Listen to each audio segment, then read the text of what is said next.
Ils sont experts, ils ont de l'expérience, mais surtout, ils ont une mission d'alerte. Ces retraités de l'aéronautique, plus qu'un droit de réponse, ont voulu servir à Philippe Bonne du positivisme. Il s'agit du droit de réponse que nous portons à ces allégations, mais ceci n'est pas l'essentiel. Une fois cela dit, nous estimons que cette phase Philippe Bonne est terminée, en tout cas en termes d'échange et d'arguments, et nous passons à un aspect beaucoup plus positif, plus constructif que nous avions du reste annoncé au cours de notre conférence de presse, à savoir que les experts sénégalais du transport aérien qui sont bien là comptent travailler sur le secteur du transport aérien, sur le secteur du pavillon national, Air Sénégal, sur le secteur du hub de l'aéroport de classe internationale AIBD, afin que les décisions qui sont prises pour la conduite de ces affaires puissent intégrer nos réflexions qui se veulent tout à fait objectives, constructives et qui feront l'objet de publications écrites destinées au gouvernement et aux acteurs qui évoluent dans ce milieu du transport aérien. Le transport aérien, un secteur très apolémique avec l'arrivée de Philippe Bonne à la tête de la compagnie Air Sénégal SA. Ces experts, loin d'être des experts autoproclamés, vivent plutôt bien leur statut de retraité. On est très actif encore dans le domaine de l'aérien parce qu'on nous sollicite un peu partout, que ce soit en Afrique ou ailleurs, pour des missions ponctuelles. Donc, on n'est pas des experts à la maison. Moi, pour ce qui me concerne, j'ai pris ma retraite en ma qualité de commandant de bord après 35 ans, 40 ans de service, 20 000 heures de vol. Mais je continue à faire, je fais de la consultance et je fais de la formation au niveau des équipages. En réponse à la sortie de Philippe Bonne, le comité des experts sénégalais de l'industrie du transport aérien souligne des erreurs de management. Monsieur Philippe Bonne, depuis son arrivée au mois de septembre 2017, a posé des actes qui aujourd'hui posent problème. Posent problème parce que ces actes-là risquent d'impacter négativement le Sénégal pendant de longues années. Dès qu'il est arrivé, le premier acte qu'il a posé, c'est de repousser la date de démarrage des activités, en trouvant un prétexte comme quoi que l'ANACIM lui avait demandé de reprendre le processus de certification de la compagnie Air Sénégal SA. Ce qui est faux, parce que nous détenons une lettre écrite par le directeur général de l'ANACIM adressée à Madame le ministre des Transports aériens, disant à Madame le ministre des Transports aériens que suite à la polémique qui s'est installée au niveau de la presse, il lui portait les deux informations suivantes. Premièrement, la certification d'Air Sénégal SA au mois d'octobre 2017 était à la phase 3, 3 sur 5, et que M. Philippe Bonne avait la possibilité de poursuivre ce processus ou de le reprendre comme il semble le vouloir. Mais s'il le reprenait, la compagnie ne pourrait pas démarrer ses activités en même temps que l'aéroport AIBD. Donc si aujourd'hui, au 7 décembre 2017, la compagnie Air Sénégal SA n'a pas commencé ses activités, c'est parce que Philippe Bonne le voulait bien. Il ne voulait pas du démarrage de ses activités au 7 décembre 2017. Le deuxième point, il a engagé l'État du Sénégal, il a quand même engagé l'État du Sénégal financièrement en contractant des dettes de l'ordre de 300 millions de dollars. 300 millions de dollars, c'est 200 milliards de francs CFA. On ne sait pas comment il va faire pour les payer. Troisièmement, il a fermé l'accès au métier de l'aérien aux Sénégalais. Il s'est débarrassé des Sénégalais qu'il avait trouvés là-bas. Il a pris des retraités, on parle de retraités, il a pris des retraités français. Des retraités d'Air France qui sont avec lui aujourd'hui. Quand il parle de retraités, il parle des retraités sénégalais, mais aujourd'hui, il a pris des retraités français. Et quatrièmement, M. Philippe Beaune, quand même, avec les actes qu'il a posés, parce qu'aujourd'hui, au niveau de l'industrie du transport aérien, à l'étranger, tout le monde rit sous cap. On est en train d'observer le Sénégal, en train de patauger dans la choucroute pour essayer de sortir une compagnie aérienne. Donc, il a négativement impacté la crédibilité du Sénégal et des Sénégalais dans le secteur aérien. Parmi ces experts, il y en a certains qui faisaient partie d'une équipe projet. Et quand Philippe Beaune est arrivé, systématiquement, il a décidé d'écarter effectivement toutes les compétences qui étaient là et qui travaillaient depuis plus d'une année. Et en plus, il a préféré à ces compétences importer, comme il le déclare partout, importer une équipe internationale. Et durant la conférence de presse, nous avons eu à en parler, puisque nous les connaissons. Le monde du transport aérien est un monde assez limité, on se connaît tous, et nous avons donné un peu le pédigré des uns des autres.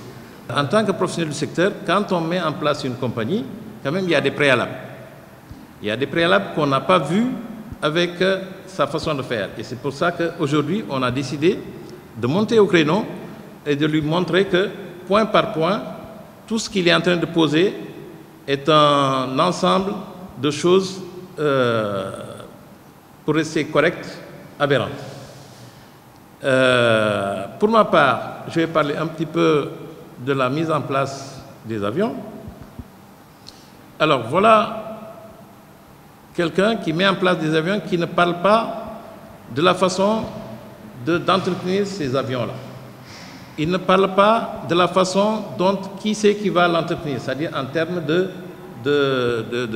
d'entretien. Des avions tout neufs qui sont reçus avec aucune personne qualifiée pour les entretenir, avec aucun outillage, même pas une clé à molette, avec aucun atelier, aucun hangar. Et sur ce point bien précis, on reviendra tout à l'heure sur les conséquences de cette non mise en place de structures d'accueil de ces avions, puisque la catastrophe qu'on a vue la semaine dernière aurait pu être moindre s'il avait pris les précautions, et pourtant ces précautions, on le lui a rappelé plusieurs fois, de mettre ce qu'il faut pour accueillir les avions, à savoir un enclos, un hangar, pour dire en termes techniques, un hangar, et les outillages qu'il faut. Voilà des avions donc qui ont été reçus comme ça, nus, à parquer sur la piste, avec tout ce qu'on sait comme intempéries. Ils sont à la merci de la poussière, des vents, et aujourd'hui de ce qu'on a vu récemment, malheureusement. Ça constitue quand même des manquements graves. Pour nous qui sommes de l'aéronautique, et savons les préalables qu'il faut faire pour mettre en place des machines de ce type-là. Du business plan à l'étude de marché, beaucoup de manquements ont été décelés. Voilà une compagnie qui n'a pas encore démarré, parce que une compagnie qui a un taux d'utilisation de ses avions de moins de 20%, et qui ne fait qu'une seule ligne, qui est une ligne du domestique, qui a contracté plus de 200 milliards de dettes.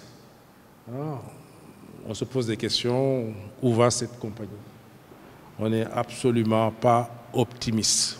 Maintenant, il a trouvé des artifices pour vendre à l'opinion que, écoutez, les avions qu'il a achetés, les 2 A330 Neo, vont avoir un ROI, c'est-à-dire un taux de rendement, de retour sur investissement de l'ordre de 6,8%. Là aussi, M. Philippe Beaune raconte des salades aux Sénégalais et ne respecte pas les Sénégalais. Parce qu'on ne peut pas comprendre qu'ils puissent tenir un tel langage. Le rendement sur investissement pour des avions qui sont achetés, celui qui peut tenir cette démarche, celui qui peut adopter cette démarche, ce n'est pas l'opérateur aérien.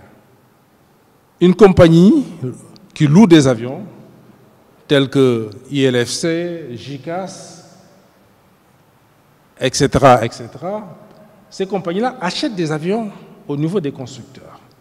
et les place au niveau des opérateurs pour une durée de 12 ans. Ils perçoivent tous les mois des locations, des rentrées des loyers de ces avions-là. Eux, ils peuvent parler d'un retour d'investissement.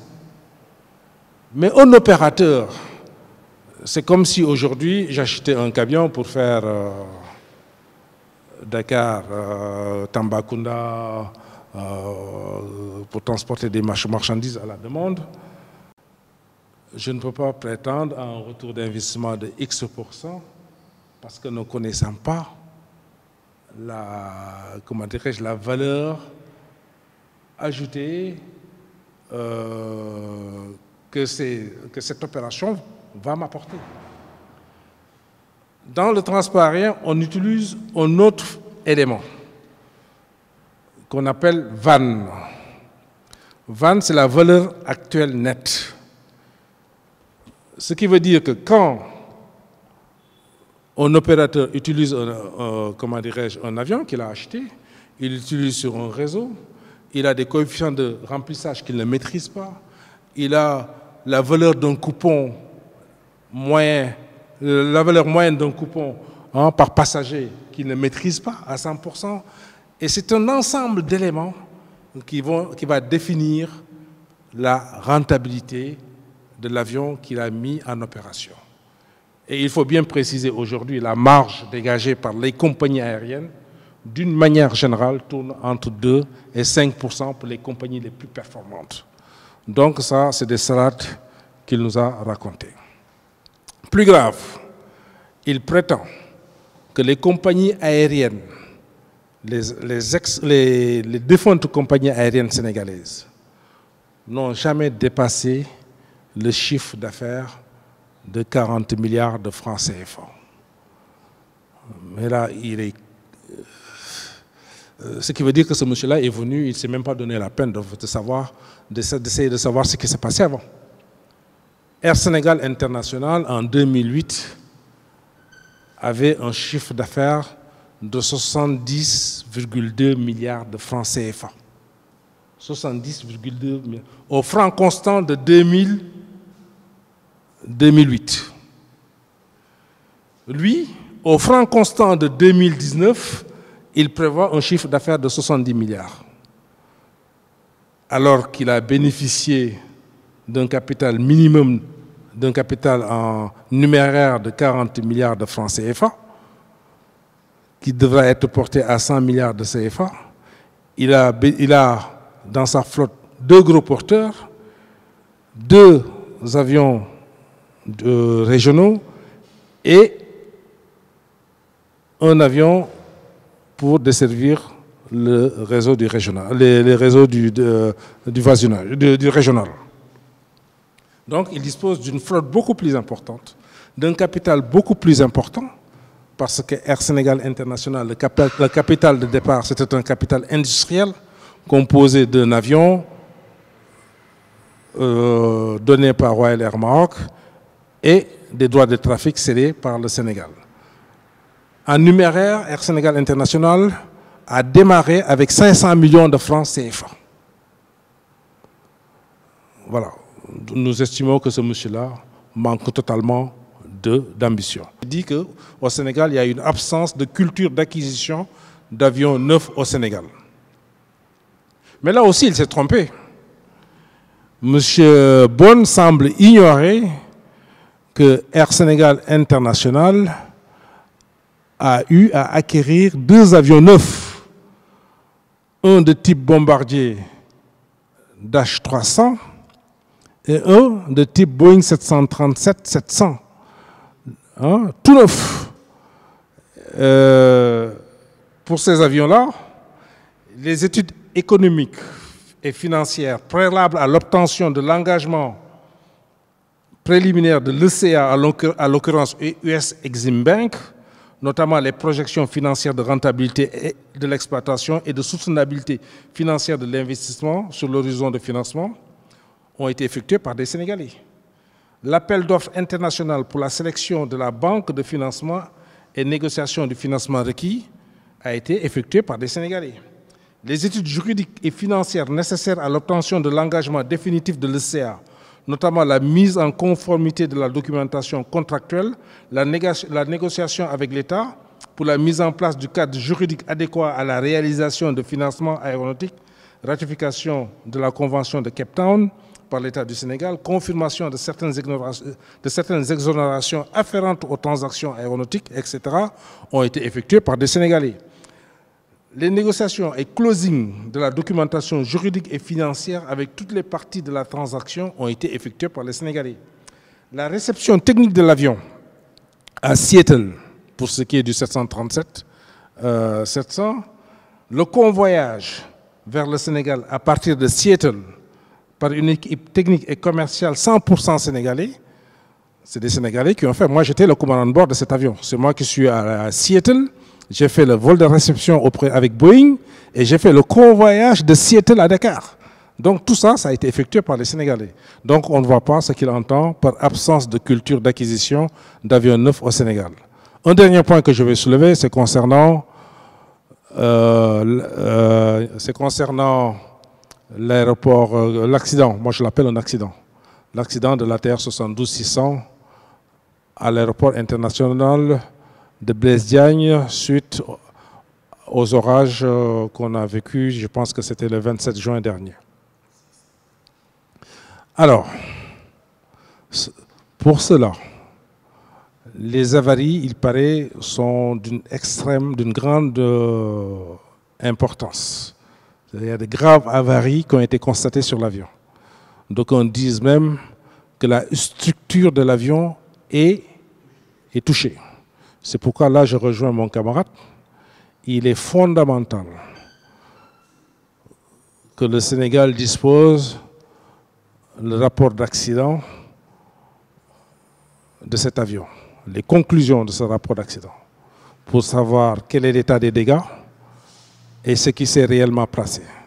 Mais, en tout état de cause, la responsabilité de Philippe Bonne est entièrement et totalement engagé. Pour ces experts, il s'agit aujourd'hui d'alerter, de poser des actions orientées plutôt vers le conseil et des suggestions pour sauver Air Sénégal SA.